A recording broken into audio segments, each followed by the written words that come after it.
Today I'm going to be talking about some very, very important developments that have come out over recent years. So here we go.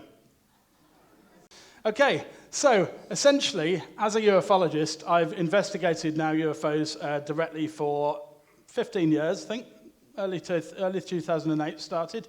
I got taken on as the official investigator for Birmingham UFO Group, and then a couple of years later, I took over chairman responsibilities for the group as well.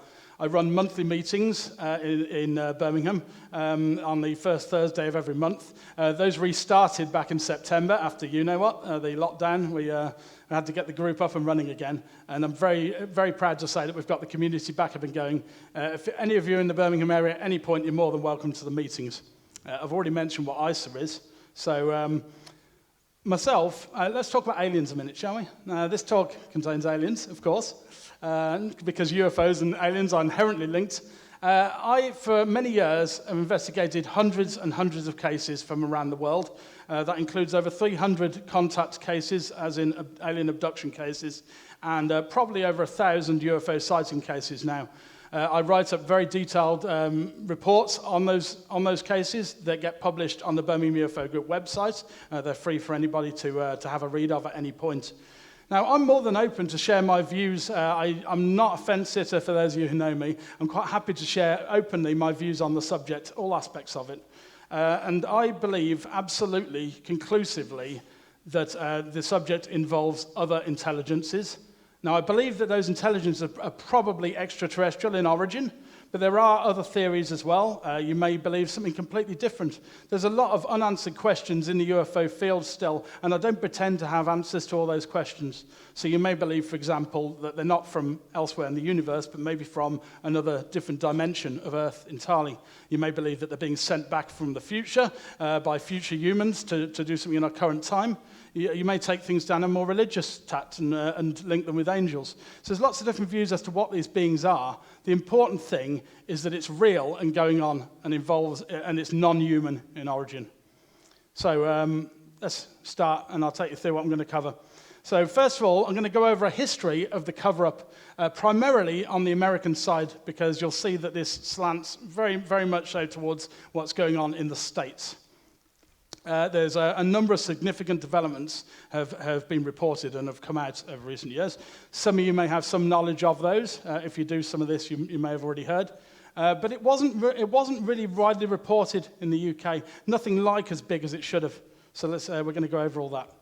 I've got some ongoing concerns with what's happening, a more negative slant towards these announcements, and then we'll end with some conclusions. So here we go. The history of the UFO cover-up. So, the cover-up came from the United States. And by the way, the cover-up is very, very much a real thing. There are some researchers out there who don't actually believe that there's a cover-up regarding the UFO subject, but it's plain as day. You've got many documents that have come out through the Freedom of Information Act about the UFO subject, which are pretty much entirely redacted, just massive passages of black text that are barely revealing any information at all in those. Some are more open than others. There are many cases on record, some of which I've directly investigated, where people have specifically been told you are not allowed to talk about this with the public. Some of those cases are still classified to this day, some of the military cases I've looked into.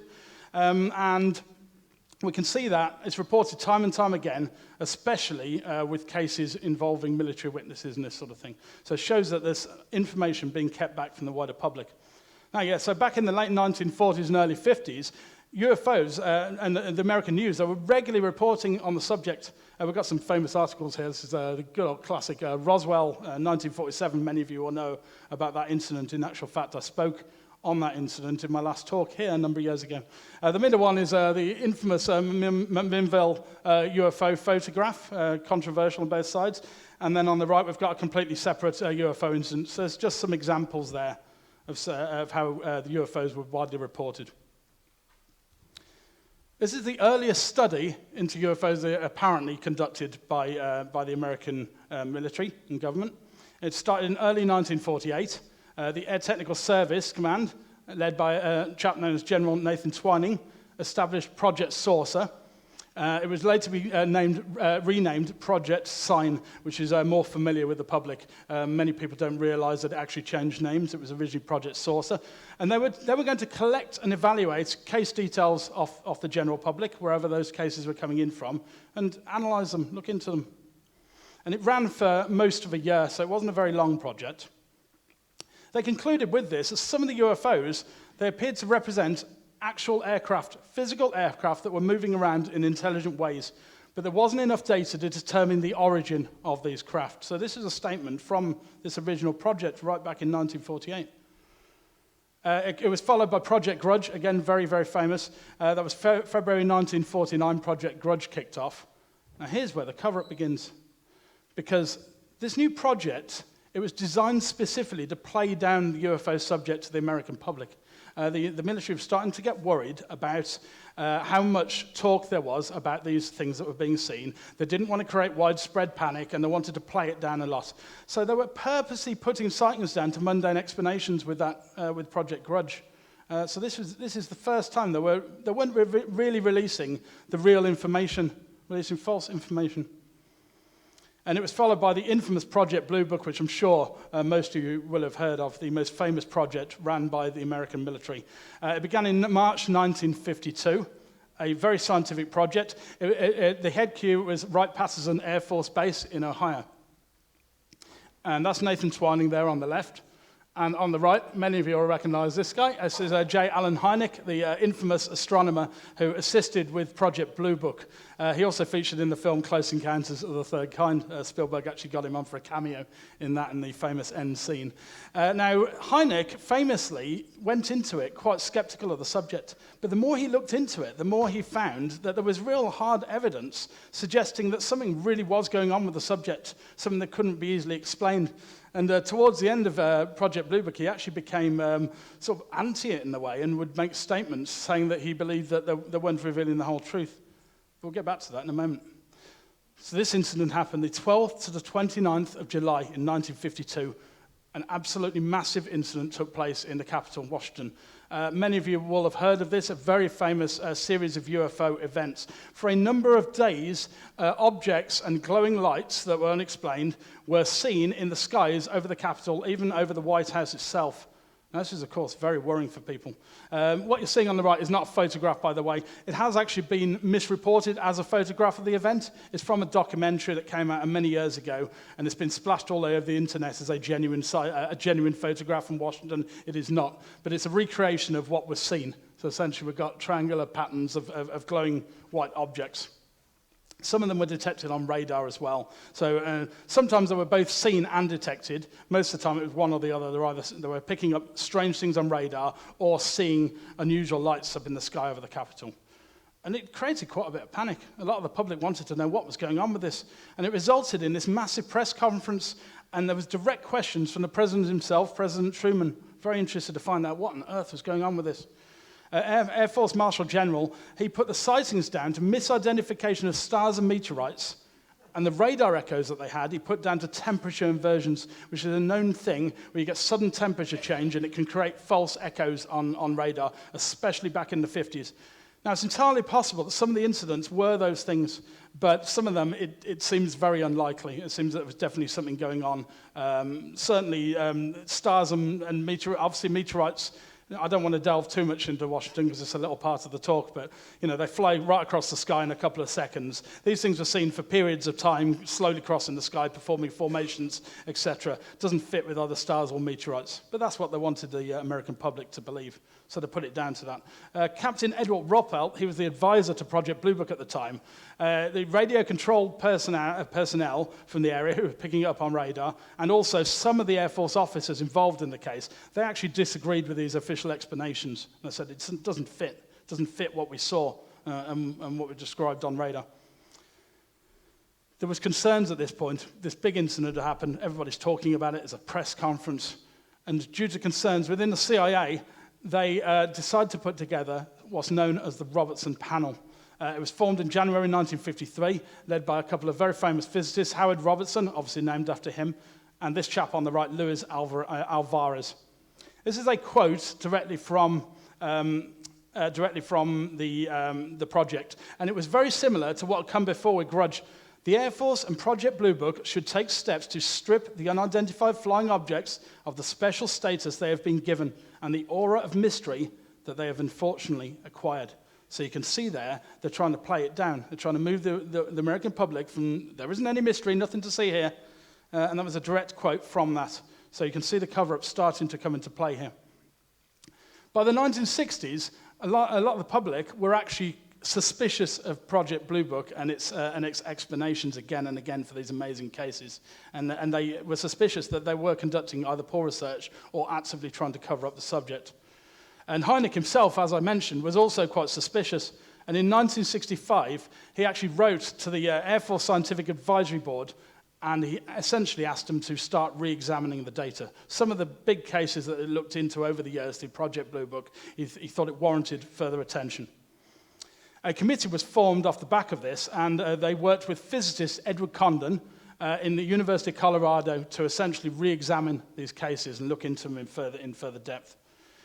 Now here's the thing, Condon himself was skeptical of the UFO subject. So from the off, he was trying to play down the subject and put it down to mundane explanations, trying to give it a scientifically valid view. Of course, a true scientist would stay dead center and would be swayed by what the facts are telling them. But he went in with the premise that they weren't real. And lo and behold, the Condon report, which some of you have heard of, January 1969, as the front cover of the book of it that came out, it was released, and it concluded that there was nothing of interest in the subject which warranted further investigation. So I might as well pack up my bags and go home. What am I doing as an investigator? But yeah, this actually went out to the public like this, and that actually led to the closure of Project Blue Book in December 1969. So, since the closure of Blue Book, the United States military and wider government have always maintained that they've had no further interest in the UFO subject. But in December 2017, an event was going to occur, which put that into question, shall we say. Here we go, 16th of December 2017, the New York Times article. Hands up if you're aware of this article and what it contained.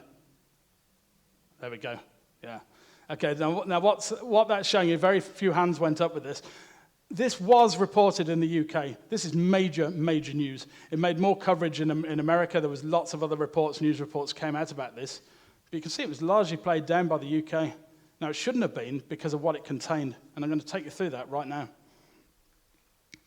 This is the title for the news report, the official title, Glowing Auras and Black Money, the Pentagon's Mysterious UFO Program. Wow. And it featured a number of incredible revelations. What they claimed is that between 2007 and 2012, the Defense Department had been running a secret program behind the scenes to look into UFO reports. Once again, almost like Project Blue Book. It's way more modern, of course. So they clearly were interested in what was going on with it. It was called the Advanced Aerospace Threat Identification Program. Very interesting, the use of the word threat in there. We'll get back to that towards the end of the talk.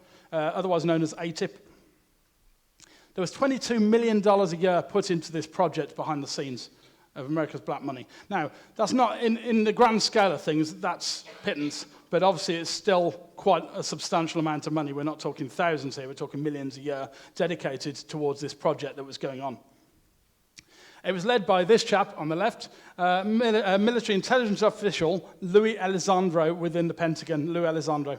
And he came out as the lead for this project that had been going on behind the scenes. The project was initially funded by the Senate Majority Leader at the time, Harry Reid, now sadly deceased.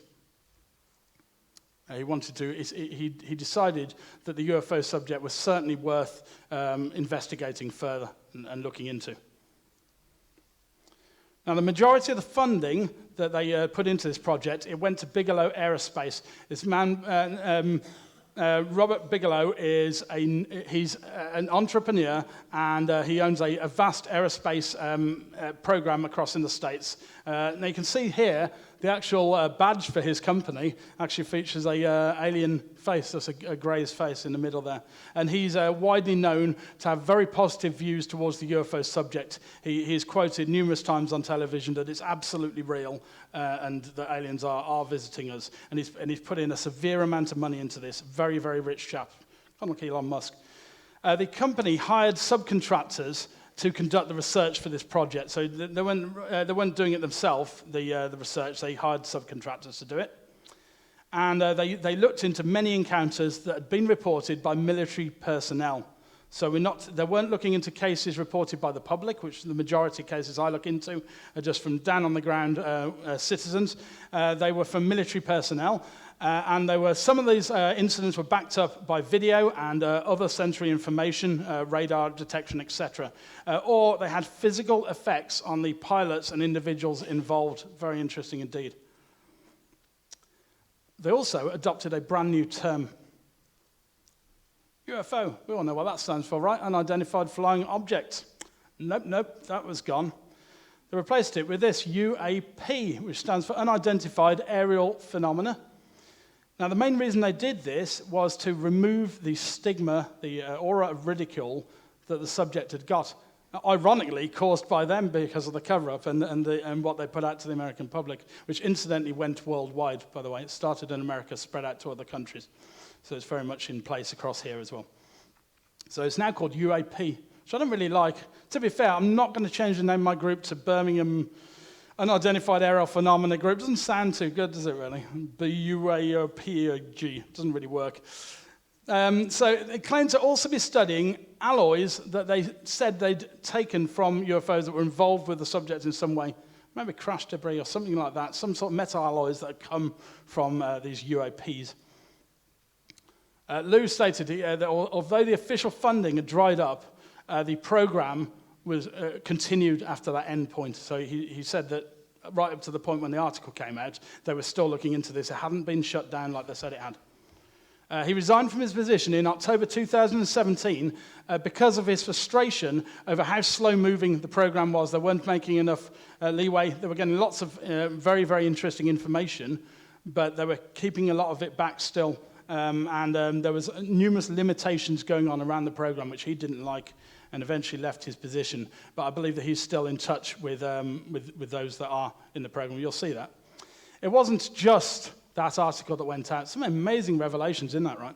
There was also a number of videos that came out with it. I hope these are going to work. Let's find out. So these took place, and the 3 videos that were released were linked with 2 incredible cases that they released details for.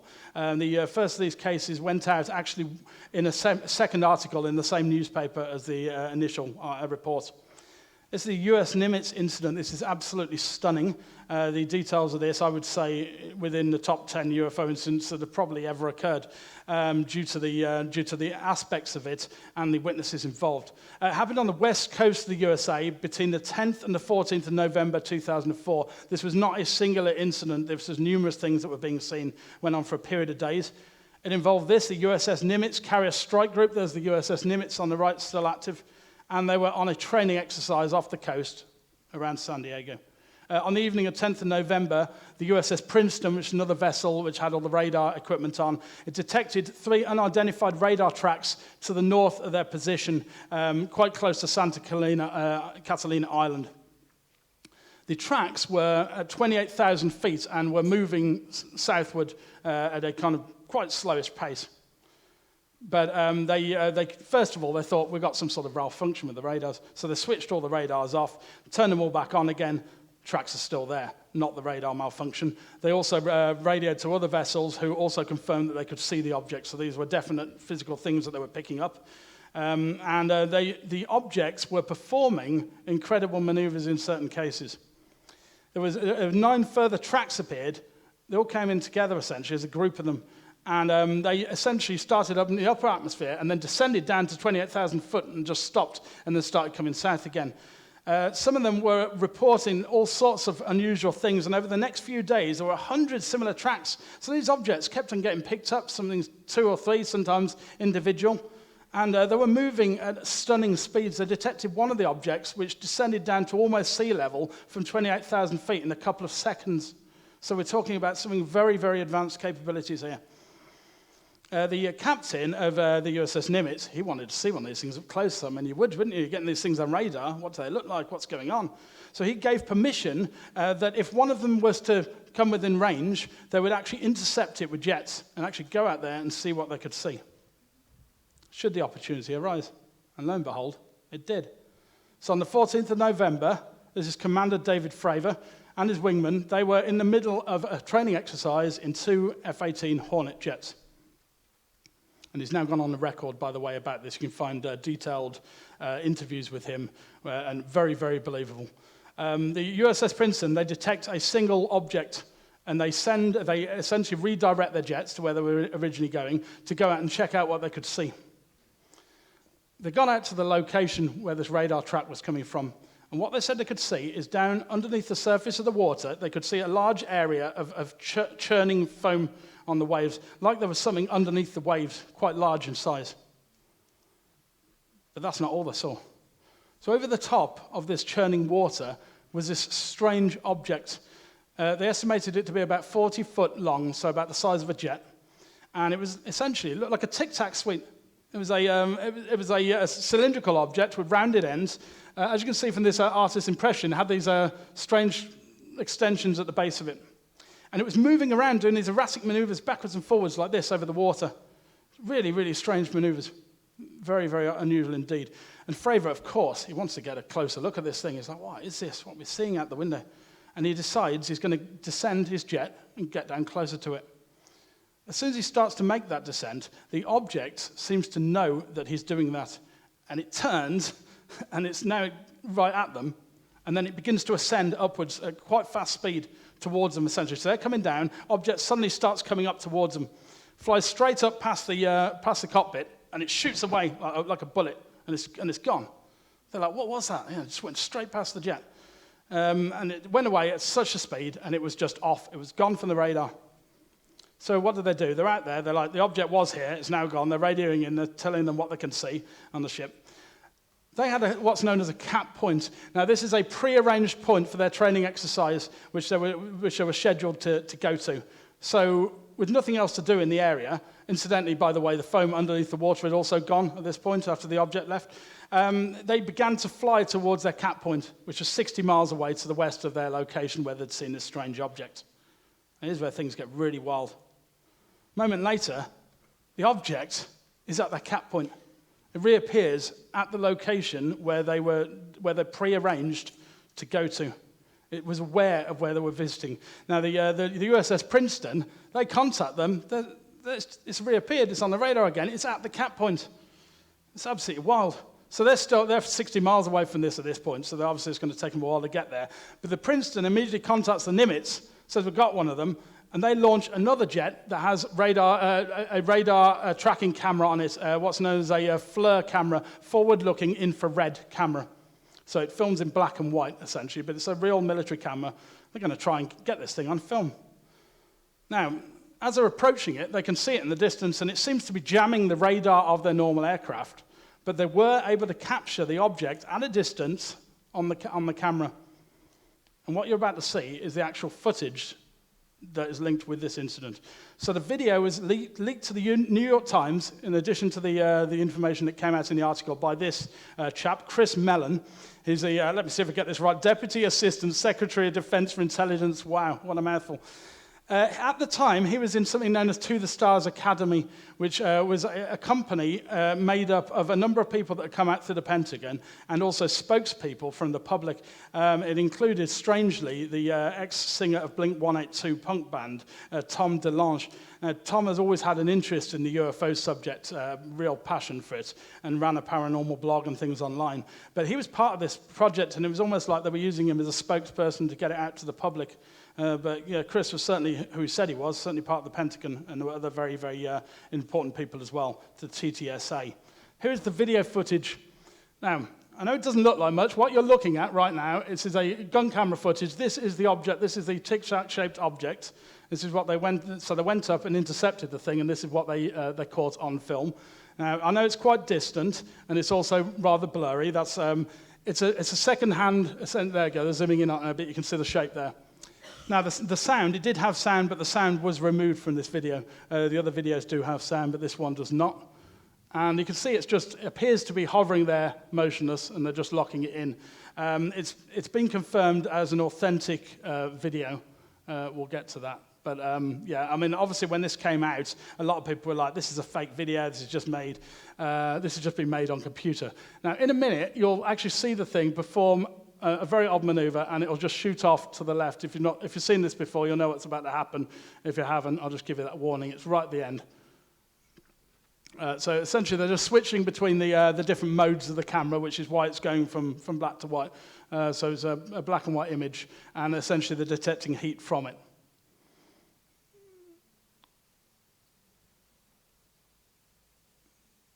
Oh, there it goes.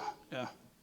So, and that's where the video footage that was released ended. Now, a lot of people, when they saw that, they thought this is a fake thing that's been just done by somebody on computer and put up there. Now, there's all sorts of videos go out all the time onto the internet claiming to show UFOs, all sorts of fakes all the time. So, yeah, it's a reasonable proposition. However, the Pentagon have confirmed the authenticity. And there are a number of skeptics out there. Some of you may know the skeptical views to this and the other videos.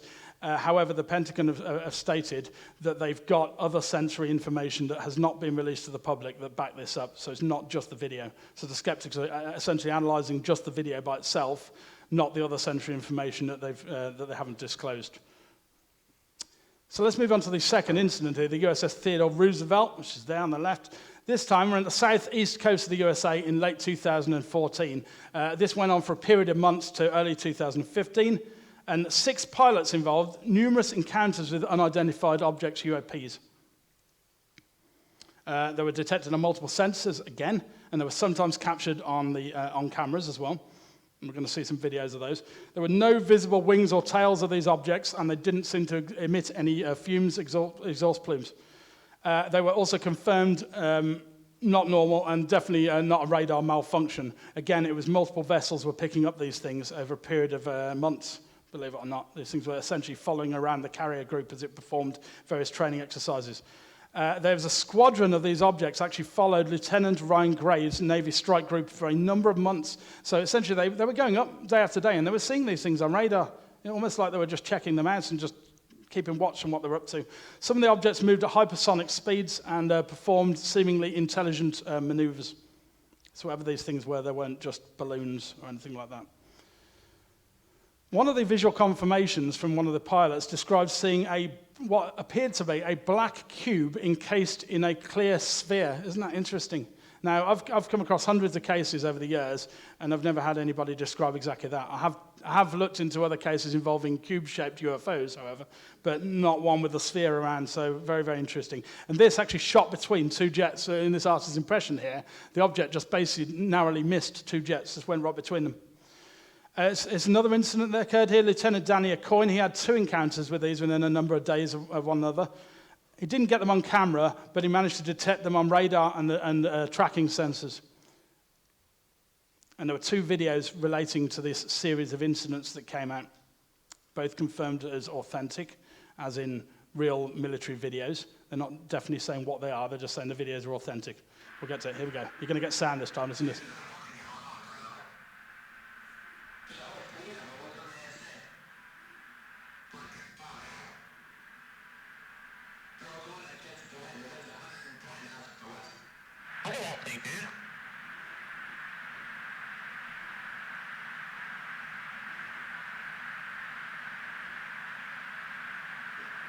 That's not our LNS though, is it? It's not. That is an LNS, dude. Well, if there's like anything, it's rotating. That's the video known as gimbal. due to the manoeuvring it's doing there at the end of the footage. Now, there's two very important facts. You'll hear them talk on that about seeing many other ones that are off camera. So this was part of a squadron of them, essentially. It wasn't just this one object. There were other ones also detected.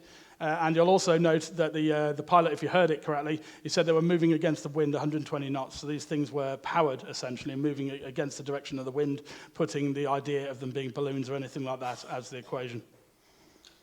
Now, the third video, it was released by the TTSA on the 9th of March 2018, so a short amount of time after now, a number of months after. Here we go. And they're trying to lock onto it. They've clocked the object, and they're trying to. You can see it moving just about, and they're trying to get the camera to lock onto it.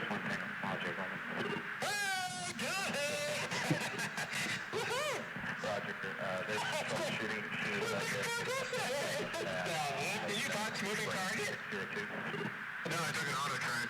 Oh, okay. Oh my gosh, dude. Wow, look at it fly. I absolutely love the pilot's reaction. It's so genuine in the reaction of the pilots. They're genuinely excited by what they're seeing here. They're like, what on earth is that? And locking onto it and trying to follow it as it's moving. The video this time has got the code name Go Fast, and you can find all 3 videos on YouTube there. And you can also read all about the skeptical views and views to and from. I mean, I could do an entire talk just on the videos and the different viewpoints, but we've got a lot more to cover. We're going to move now to the 23rd of April 2019 with US Navy guidelines. So there were various news websites this came out from. They announced that the US Navy was drafting new guidelines behind the scenes for personnel to report encounters with UAPs.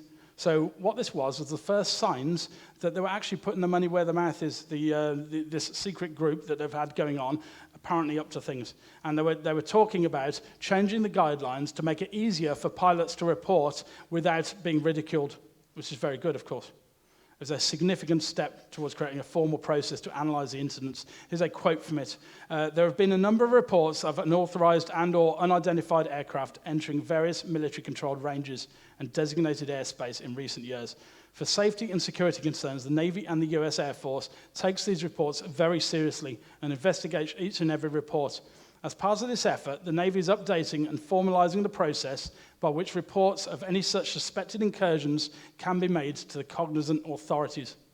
So it shows there that they're trying to make it easier for pilots to report without getting fired or without getting called an absolute nutcase, which is great. We're starting to remove the stigma of the subject here behind the scenes. 18th of June 2019 next, with a briefing of senators. There's 3 senators briefed on this by the Pentagon directly on these US Navy encounters. Again, this took place behind the scenes, so we don't know the full details. It was just announced to the papers that this briefing had taken place. It included the Vice Chairman of the Senate Intelligence Committee, Mark Warner, who's this chap on the right. And they were classified, as I said, so we don't know the full details of what was disclosed to them. But it was showing there was an interest in the Senate behind the scenes regarding what had come out. They were taking this seriously and they wanted to know more. Here's a quote from the spokeswoman for Mark. If pilots at Oceania or elsewhere are reporting flight hazards that interfere with training or put them at risk, then Senator Warner wants answers. It doesn't matter if it's weather balloons, little green men, or something else entirely. We can't ask our pilots to put their lives at risk unnecessarily, which I would say is absolutely very, very good. Can't really argue with that. Let's move on to 27th of April 2020 now, with official confirmation of the videos. I did say that the videos were confirmed by the Pentagon later on. So they officially declassified these three UAP videos, which you've now seen. They declassified them essentially to clear up misconceptions by the public on whether or not the footage that had been circulating was real or whether or not there is more to the videos. They're essentially saying, yes, these videos are ours. They are genuine gun camera footage. They also confirmed that the videos show unidentified aerial phenomena. What this means is that the experts within the Pentagon, and rightly so, they've got some very good experts. They know how to identify things on camera, caught all the time in various training exercises, going back year after year. They confirmed that these objects were unidentified, the objects that you see in these 3 videos. Let's move forward to the 17th of June now, 2020. a report request. Things get very interesting here. So the US Senate, they request the Director of National Intelligence, the Secretary of Defense, and other relevant agencies to produce an unclassified report on what's currently known about UAPs, how the data is collected, and any potential threats. So they're saying to them, you can't keep this under wraps anymore. This needs to go out, and it needs to go out publicly. The request was included in the Draft of Intelligence Authorization Act for 2021. So every single year, they'll release a new Authorization Act. And various senators, including this chap on the right, Marco Rubio, they put through this essential request. In here, that's the front page of the report. So at that point, it wasn't definitely going to go in there. They just said, we want this in there, we want this to happen. They asked for the report to be provided within 180 days. So they were giving them a number of months to essentially get their act in gear, get the information that they knew, and then essentially provide it to the Senate publicly. 4th of August 2020, the UAP task force is established. So the US Department of Defense, they announced officially the creation of something known as the UAPTF, the Unidentified Aerial Phenomena Task Force, to analyze and understand the nature and the origin of UAPs. It's approved by Deputy Secretary of Defense David Norquist, and the mission of the UAPTF was to detect, analyze, and catalogue UAPs that could potentially pose a threat to US national security. So you're seeing the word threat in there again, which could be interpreted a number of different ways. On 28th of December, this random individual, you may know him, President Trump, he signed the NDAA, making it law. So at that point, they decided to make this change to the report, and it became law. 12th of April 2021, we get more footage comes out the woodwork. Now, I don't have enough time to go through all this footage in depth with you. I'll show you some stills from it. The footage came out from a documentary maker, Jeremy Corbell, and a famous TV news anchor, George Knapp, who some of you may have heard of. I've actually seen some of Jeremy's documentaries. They're good UFO documentaries. And essentially, they got hold of these videos and photographs from numerous UAP incidents which apparently occurred in 2019. So it's a quite recent event. They received this information from an apparently classified Pentagon briefing that took place on the 1st of May 2020. We know that is fact, that did actually take place, and this information had been leaked to them, essentially. The Pentagon spokeswoman, Susan Goff, she confirmed again that the footage was authentic. Now, they're not saying it's definitely alien or anything like that at this stage, anyway. They're saying that it's authentic, as in it's a real military video. This is a still from the first video, which some of you will have seen. It's known as the Pyramid UFO video. A number of objects are moving to the left. It's taken off one of the air carriers. And this is kind of slightly zoomed in. You can see this object here. At a distance, it looks round in shape, like a sphere maybe, an orb of light. And when they zoom in on it a bit, it's got this triangular shape. You can see these other two triangular objects here and here. Now, this was taken from the USS Russell in this Air Force carrier group, again on a training exercise after dark, and it was interesting footage. And a lot of people were like, wow, we've got triangular UFOs captured on camera here. Well, there were numerous statements went out from skeptics to this video saying that it was something known as bokeh, which is a camera artifact. Essentially, when you zoom in on lights, sometimes there's a shape of the aperture could come, and the camera had a triangular aperture on it at the time. And they're saying that that was the reason for this triangular shapes. Now, this was later confirmed. The Pentagon admitted that, yes, it was very likely to be bokeh. They still could not identify what the objects were. They were putting them down to drones. But that's, yeah, it's in question. There's a number of different explanations and reasons for why they're not at least standard drones. But essentially, the aircraft carrier was getting buzzed by a number of these small objects with various lights on them. Sometimes for extended periods of time. This is a second bit of video footage, black and white footage from the USS Omaha from the same incident on a different date, essentially the same period of time. Now with this one, again you've got the FLIR camera, so it's not actually black, it's just black and white, and they've got heat signature from it. And it's moving along like this, and then it starts to come down, and it appears to enter the water. So the audio, you can actually hear them say it's essentially ditched in the sea. They did look for it in the area to see it, and they said they couldn't find any debris or anything. So apparently it was transmedial. Essentially, it was moving from air down under the water in that video.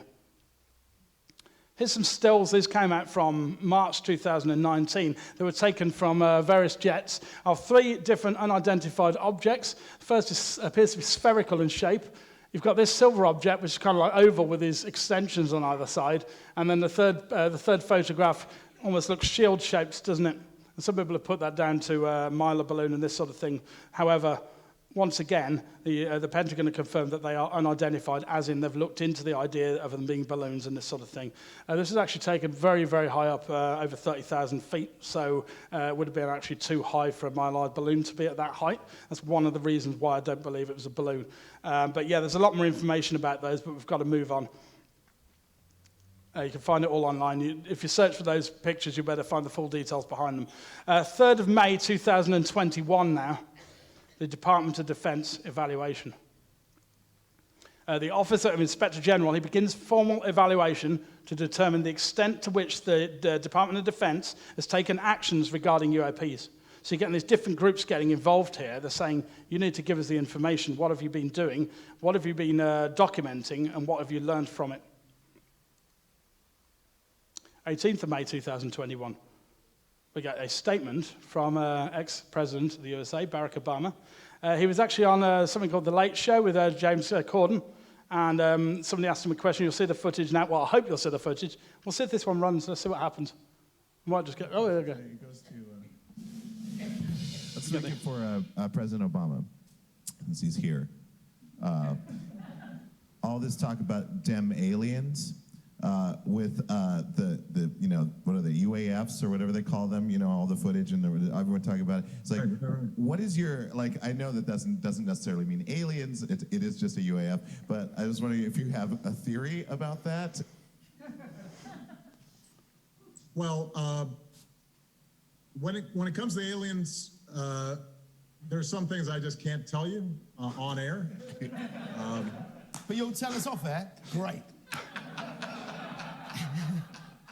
You know, no, look. The truth is that when I came into office, I asked, right? I was like, all right, you know, is there the lab somewhere where we're keeping the alien specimens in spaceship? You know, they did a little bit of research, and the answer was no. To him, it was no. But what is true, and I'm actually being serious here, is that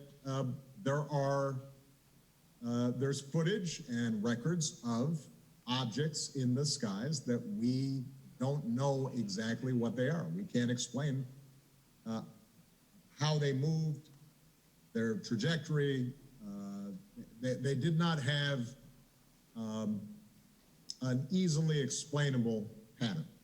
And so, you know, I think that people still take seriously trying to investigate and figure out what that is. But I have nothing to report to you today. So there we go. So it was an unofficial statement. It just came up in the middle of a chat show. Now, obviously, they're given their questions in advance before the show starts. So it looked like he just asked him out the blue. Of course, he knew in advance, and he'd prepared that answer to say there. So very interesting indeed. 25th of June 2021 now. The UAP report itself, another major event in this series. There's the front page report there. The Director of National Intelligence releases the preliminary assessment unidentified aerial phenomena. This was the public report that came out. It was preceded by a classified briefing that we don't know the full details of that went to Congress on the 17th of June. And we don't know what extra details they may have covered with them behind the scenes. All we know is what's in the report itself. And it has some absolutely fascinating statements throughout it. First of all, they confirmed that there are vehicles of unknown origin and capability operating on a recurring basis with seeming impunity in restricted US military airspace, which is pretty stunning, really, that revelation. They're essentially acknowledging the fact that these objects are there and are performing incredible maneuvers. They apparently looked into 144 incidents since 2004, that's Nimitz, of course, in which the military had detected these aircraft.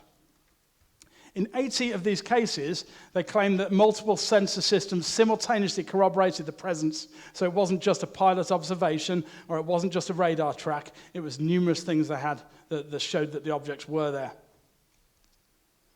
In 18 of these incidents, we're getting quite low now, I know. In 18 of these incidents, the aircraft apparently maneuvered in ways that surpass not only US aerospace capabilities, but also our understanding of physics. Another absolutely stunning statement there in the report. This is the actual statement from the report on that. Some UAP appeared to remain stationary in winds aloft, move against the wind, maneuver abruptly, or move at considerable speed without discernible means of propulsion.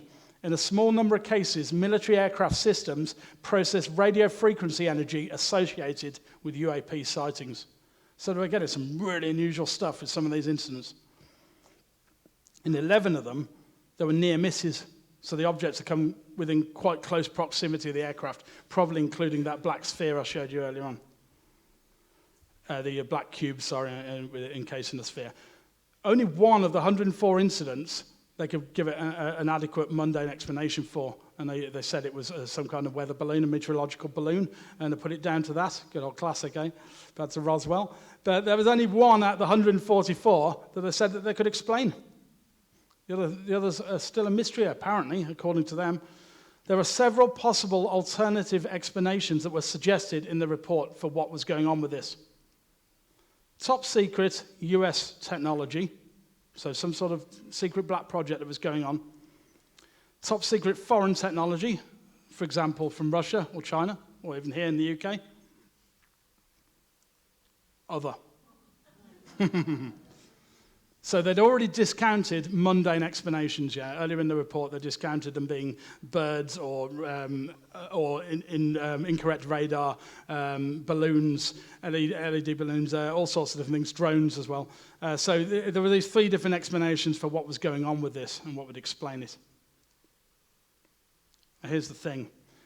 Many experts involved in this, including Chris Mellon and Lou Elizondo himself, have discounted two of those three explanations publicly, numerous times on various chat shows, etc.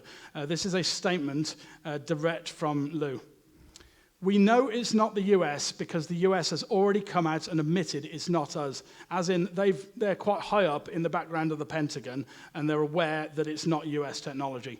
So now let's talk about the potential for it to be a foreign adversarial technology. Well, if that were the case, this would be the greatest intelligence failure this country has ever faced, including that of 9/11. Because some country, for more than 70 years, has managed to be able to conduct operations with a technology that surpasses anything that we've ever had or currently have. And they've been able to operate in and around over restricted airspace unchallenged. I have in my possession official US government documentation that describes the exact same vehicle that we now call the Tic Tac being described in the early 1950s and early 1960s and performing in ways that, frankly, can outperform anything we have in our inventory. For some country to have developed hypersonic technology, instantaneous acceleration, and basically transmedial travel in the early 1950s is absolutely preposterous. So essentially, they're putting two of those explanations to bed. So you're left with other. On the same day that the report went out, further actions were taking place. The Deputy Secretary of Defense, Kathleen Hicks, she also directed the Office of the Undersecretary of Defense for Intelligence and the Security to develop a plan to formalize the mission currently being performed by the UAPTF. They wanted this to become more formal and more regular, and especially more public. So there's a lot of interest in this. 12th of September 2021 now. So we're coming right up to modern times. NDAA 2022 legislation. So there was another amendment to the bill, the yearly bill, by Kathleen Hicks this time, to establish a new office to replace the UAPTF. Essentially, this office would have access to the Department of Defense and intelligence community data, so essentially gain more knowledge from different areas of the military on what was going on. It would significantly improve data sharing between agencies and address security concerns that they had with the original office. And it would also be required to provide an annual unclassified report to Congress on its findings, which would also largely be released to the general public. On the 23rd of November, the Pentagon announced the creation of this new office. known as the Airborne Object Identification and Management Synchronization Group, the AOI-MSG. Now, it's intentionally hard to pronounce. It doesn't exactly roll off the tongue, does it? On the 15th of December, Biden signed the NDA, again making it law, as Trump had done on the previous year. And we move now to this year, just a couple of months ago, 19th of May 2022, the congressional hearing. This was the first public congressional hearing on the subject of UFOs, or unidentified aerial phenomena, if you want to call them that, in over 50 years since the closure of Blue Book. It involved these two chaps, Under Secretary of Defense Intelligence and Security, Ronaldo Moultrie, and Department Director of Naval Intelligence, Scott Bray. They both testified on the record.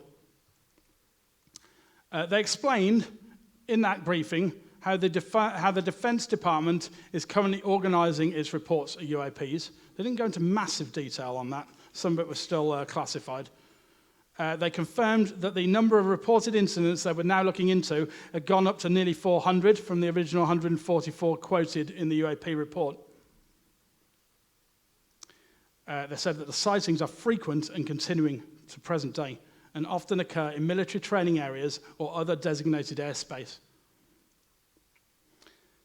They also claimed to be communicating with other countries regarding UAPs, so potentially the MOD across here in the UK and elsewhere as well.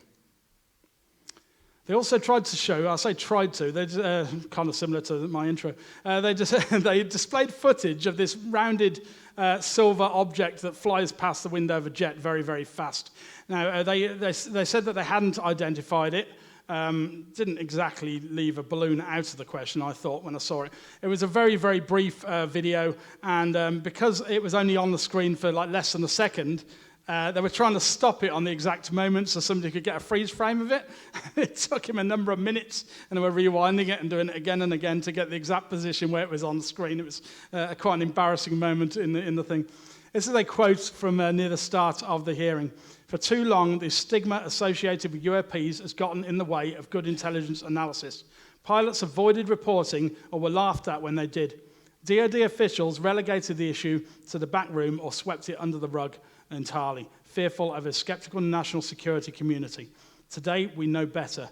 UAPs are unexplained, it's true, but they are real. They need to be investigated, and any threats they pose need to be mitigated. Another very powerful statement there from Andre Carson. So we're coming towards closure now. Some ongoing concerns. So it's not all roses, really. In looking at this and analysing it, there are a number of issues through what we're seeing with this, and let's go over some of them. So according to the AOI-MSG, the origin of these aerial vehicles remains a mystery. So they're not really giving us any definitive answers. They're not saying they're definitely extraterrestrial in origin or anything like that. They're claiming to not know this information. Now, it's entirely possible that the AOI-MSG does not know this information because the problem is that the military complex is entirely compartmentalized. There may well be other groups within the Pentagon who know a lot more about this subject. It's my absolute belief that what happened at Roswell right back in 1947 was a downed UFO with the occupants. Now, they've got that downed craft. They've got those bodies. One of the beings was reportedly still alive. Over 300 people have now gone on the record to testify to that incident, including deathbed confessionals. It's a very, very famous case. Most of you have heard of Roswell, but it's also absolutely stunning in the number of witnesses that have got involved with it over the years. So they've got that, and certain people within the Pentagon, etc., know that exists, but it's so compartmentalized, they may not have told the AOI-MSG all of this, so they're looking at it thinking, wow, what have we got here? It's a mystery. Okay, thank you. The details regarding the majority of the 400 incidents mentioned in the congressional hearing, they've not yet been disclosed to the public. Now, this was a disappointment to me when I saw the UAP report with the 144 cases, because they'd gone over what happened with Roosevelt and Nimitz. I wanted to know about all the other cases, where's all the details, what happened, what did they see, was there any footage, and that's all being kept classified. So there's still a lot being held back on those incidents. They just claim that those incidents existed and they were looking into them. The US Air Force appear to have contributed very few of the reports on record. The majority have come from the US Navy. Now, this is extremely concerning. It raises doubts on the willingness of the US Air Force to essentially disclose what they know about UAPs. Now, the US Air Force are going to have hundreds and hundreds of UAP or UFO cases on record, probably involving close encounters and all sorts of things. And they may know a lot more than the US Navy does, but they're not really releasing that to the office. So it raises doubts. It's almost like there's still this cover-up going on, and we're only seeing a part of the picture. The AOI MSG have not addressed this issue, and if they're not going to challenge the US Air Force on that, we still don't have the transparency on the subject that we're trying to seek with this. There's also been no statements, no official statements come out from the Ministry of Defence here in the UK regarding everything that's come out since 2017 in the States. Now, many of you will know the UFO subject is worldwide. I've investigated cases from all around the world. Many of the cases I investigate are, of course, from around Birmingham or the Midlands, but I've investigated as far wide as Australia, so from everywhere. It's a global phenomenon, what's going on with this. So it's very, very likely the Ministry of Defence and other agencies in other countries know just as much, if not more, than they do in the States. But they're keeping very hush-hush about it, not giving anything away at the moment. Disappointing. Let's look at some conclusions. What have I gleaned from all this? So I think that what has taken place since 2017 in the US, I do believe it represents the most significant steps towards disclosure of the UFO subject that we've had in decades, especially from the States. So it's been largely covered up and it's been ridiculed, and that's partially, you saw earlier in the talk, that that's been down to these original projects. And that's why it's got this aura of ridicule, and many people who've had experiences don't want to come forward to researchers like me because they think people are going to find out and treat them like a nut. These things are being seen, and I believe that the information that goes out and the people that do come forward with experiences is just the tip of a very large iceberg of what we're seeing, and I believe that they're a lot more commonly seen than we're led to believe. So even though the office has not yet confirmed the objects being encountered are alien in origin, they've confirmed that they're real and cannot be explained in mundane terms. That much is certain. I think that looking at the facts, I feel that an extraterrestrial explanation, and don't forget that's my viewpoint on where these beings are from. I did say you may hold different viewpoints. I think it's the most probable for some of the incidents that have taken place. I'm not saying all, and I'm not saying some of it couldn't be secret technology. I'm saying that some of the incidents regarding extreme maneuver capabilities, etc., and transmedial travel, it's way beyond anything. It's definitely way beyond anything we've got at the moment, and it's very likely to be way beyond anything they're working with black projects as well. It's likely the AOI MSG do not have the full picture on what is going on, as I said, compartmentalized. Even though some people out there are suspicious this is all a disinformation exercise to cover for US black projects, I don't personally have that viewpoint.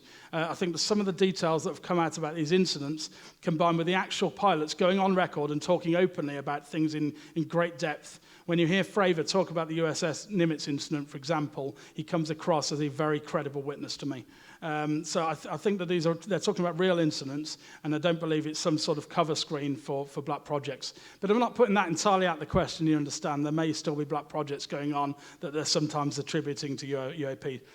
I'm excited to see what happens over the coming years with this and what further information is released to the public. And that there is the end of my talk. I hope you found it very interesting and it's brought you up to date. Thank you very much. Thank you very much, Dave Hodrien. I've got a few details there. This is still working brilliant. My UFO group, all the case reports that I release go on to www.bufog.com. There's literally hundreds of case reports written up by me over the years there. We've also got a Facebook group, Bufog Truth Seekers. You're more than welcome to join. It's our community page. There's over 1,400 people in that at the moment. And I'm the key admin for it, so I won't have any ridicule with that. So I'll keep things under control with that. You're more than welcome to join. This is ISA, www.isa.network. You can find out more information about what I'm doing and what the group's doing with that. That's a collaboration, a worldwide collaboration on understanding the UAP subject, UFO subject in more depth. And lastly, some of you may have seen this in the merchandise hall. I invented a UFO-themed card game. It's the most authentic portrayal of the UFO subject that's ever been seen in a tabletop game. It's going to go into commercial release on Amazon later this year, and the main website is www.ufowavegame.com. And by the way, the cartoon artwork has been done by a genuine abductee from New York.